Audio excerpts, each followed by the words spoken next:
আসসালামু আলাইকুম, আমি আছি আপনাদের সাথে সনিমির। আপনারা আছেন তো? যদি থাকেন তাহলে অবশ্যই পুরো ভিডিওটি দেখবেন, কেউ ভিডিওটি এড়িয়ে যাবেন না। এটা আমার প্রথম ব্লগ, তো ফার্স্ট টাইম আমি ব্লগ করতেছি। প্লিজ সবাই একটু সাপোর্ট দিবেন, আর যদি ভুল ত্রুটি হয় তাহলে অবশ্যই কমেন্টে জানিয়ে দেবেন। আর ভিডিওটি ভালো লাগলে অবশ্যই লাইক, কমেন্ট, শেয়ার করে দিবেন। ধন্যবাদ।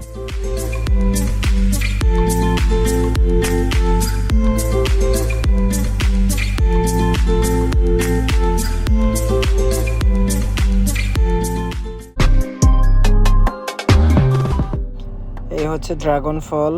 নিচে আরও অনেক রকম ফল আছে, আমি নাম বলবো না। কেন বলবো না? কারণ আসলে সবগুলো নাম আমি নিজেও জানি না। অবশ্যই যদি এই ফলগুলো আপনারা চিনে থাকেন কমেন্ট বক্সে জানিয়ে দিবেন এই ফলগুলোর কি কি নাম।